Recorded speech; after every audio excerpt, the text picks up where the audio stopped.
You people need to get off this aircraft right now. That was the first thing out of the attendant's mouth, and let me tell you, those words cut through the plush, recycled air of that private jet like a blade. My mom, Diane Johnson, hand on her fancy bag, eyes wide, she just froze.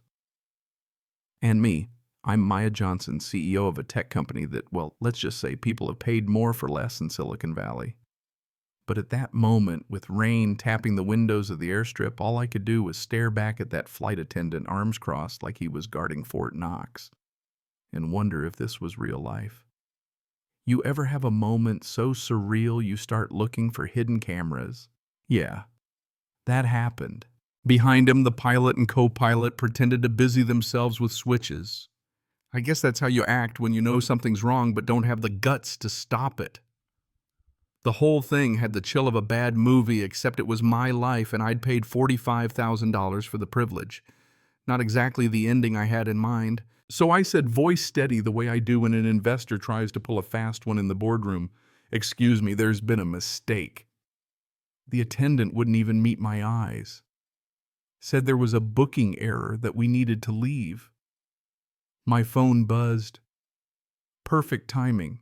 A message from my assistant confirming the payment, time-stamped less than 30 minutes before. I held it up, receipts in hand, but that flight crew was unmoved like stone. The pilot finally stepped forward. We need you to deplane immediately. End of story. 20 minutes later, Mom and I stood in the rain by the terminal, her umbrella barely keeping us dry while I dialed my company's legal counsel and tried to keep my hands from shaking. But you want to know how two black women, one the founder's mom, one a CEO, ended up out in the rain after getting booted off a jet they paid for? Yeah, let me back up a sec. 3 days earlier, I was in the conference room on the 42nd floor, sunlight bouncing off glass and chrome, those quarterly numbers glowing behind me, every department up. The board looked at me like I'd pulled off a magic trick. But of course, someone had to pipe up. Charles Westfield, our CFO, Ivy League type great at math, less great at minding his own business. He asks, isn't the company jet for your mom's birthday a little much? It gets so quiet you can hear hearts beating. I keep my smile, but my eyes go cold. Charles. My mother was the first investor here. She put her house on the line when nobody else would touch us. This was board approved and comes out of my comp, not company funds. He nods, but I file that moment away. You know the kind where you realize not everyone rooting for you is on your team. That night, Mom and I sat at her kitchen table, same spot where we used to dream and plan and eat too much sweet potato pie. She said, "You don't need to make Paris such a big deal for me." But I remembered those days, her clipping coupons, sacrificing so I could code late into the night. We're taking the jet, Mom. You're seeing Paris in style.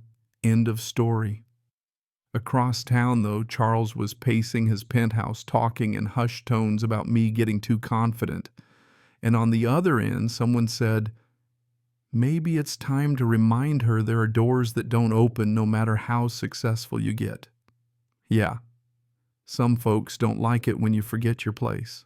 Next morning, my assistant Taylor had the Paris trip, lockdown, restaurant, shopping, flowers, the whole 9 yards. Then I get a call from Gerald Hoffman, board chairman at Tech Vision Capital, the kind of guy who collects CEOs like trophies and never once invested in me when we were struggling. He wants lunch today, says it's time sensitive. I go. He makes his pitch. They want to acquire a piece of my company. Generous offer, strategic value, the whole script. But the subtext. Someone like you needs connections. There's always a ceiling. He smirks. Asks about my Paris trip, mentions the jet details he shouldn't know. I leave the restaurant with alarms ringing in my head. You know what I mean? When the big day comes, Mom is nervous, excited, suitcase by the door, asking if she looks all right. I reassure her. You belong here, Mom. We arrive at the airfield, those jets gleaming on the runway like rockets in a billionaire's toy store. The crew greets us too stiff, too polite. Something's off. Then the attendant blocks our way and says it. You people need to get off this aircraft right now. Not Ms. Johnson, not ma'am, just you people. My hands are shaking, but my voice isn't. I show the receipts, the booking, everything. Still, the pilot shrugs. Sorry, double booked, other client takes priority. The pieces fall together in my mind. Hoffman, Charles, every side-eyed comment, every friendly warning about knowing my place. So we leave. My mother, always the peacemaker, says, "We can take commercial Paris, we'll wait." But I know this is bigger than one ruined trip. I call my lawyer, and within an hour, the industry is on fire. Emergency legal motions, board members briefed, PR strategy ready. The CEO of the charter company calls apologies, crew suspended, another jet ready at your convenience. I don't want it. I want a refund, and more than that, I want the truth. Who told you to cancel our flight, I ask? Silence. But the damage is done, the story's already out, and within hours it's everywhere. Back at my apartment, my cybersecurity chief traces the interference, a call from Tech Vision Capital offering triple our fee if they lose our reservation. Charles, of course, is suddenly unreachable. The class action wheels are spinning. And the fallout. Well, by that night, both Charles and Hoffman are out fired, forced to resign, scrambling to control the narrative. The flight crew and management at the jet company gone too. It only took 20 minutes for you to change everything, my mom says, a little awe in her voice. But I tell her we're still going to Paris, Mom. This isn't over. 3 hours later, we're finally in the air, champagne in hand, when the next twist drops. A tip from a former TechVision employee lands in my inbox. Evidence: Hoffman's been targeting minority execs with this kind of sabotage for years. We forward everything to legal coordinate with other CEOs for a class action, and quietly leak the pattern to journalists. Within days, the press is all over it, and the industry can't pretend not to see. Paris is a blur of birthday dinners, sightseeing, and strategy calls because the fights moved from a single jet to the heart of Silicon Valley. My mother and I stand at the Eiffel Tower watching it sparkle, and I realize this is bigger than me. The board votes to support legal action. My company launches a fund for underrepresented founders. Our story, my mother's gamble, my refusal to back down, has become a rallying cry. Hoffman hits back with every dirty trick in the book, spreads rumors, poaches, talent tanks, contracts. But this time, we're ready. Every attack is documented and publicized. Transparency becomes our sword. Clients start distancing themselves from TechVision. Other CEOs step forward. 6 weeks after that jet incident, I'm giving the keynote at Tech Forward, an industry event usually reserved for the old guard. I speak my truth that this isn't just about one jet or one company. It's about the future of tech. Who gets to build it? Who gets to lead? The room goes silent, then explodes in applause. Later, the news breaks: Hoffman's resigned, TechVision stock is in free fall, and the company's under federal investigation for discrimination and attempted corporate espionage. Turns out the ceiling they warned me about, it's cracking, and the pieces are falling on the very people who built it.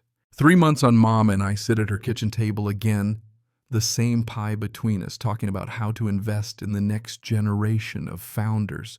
She wants to help lead our new fund. And Hoffman, he's suddenly the face of diversity in tech, rebranding himself as an ally now that it's the only option left. Ironic, isn't it? Sometimes victory doesn't look like your enemy defeated. It looks like your enemy forced to join your cause. 1 year later, I'm on stage at my old high school speaking to a sea of young women, most of them girls of color, telling them how a ruined birthday trip became a movement.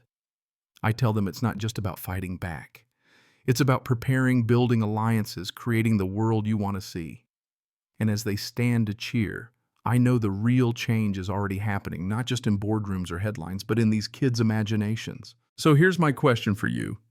If you'd been in my shoes, if you'd been told you don't belong and had the doors slammed in your face, would you have walked away, or would you have stood your ground and changed the game? I want to hear your take right down there in the comments, because this story isn't finished, not by a long shot. Xin chào các bạn, mình là Trinh, mình phụ trách viết content. Trên đây là những công việc của mình, là mình lên mạng xã hội tìm hiểu. Next one? Alright. Thank you, man. Hey, if you guys have any trouble, let somebody know. Please. After the tree to hold on to. Yeah, they're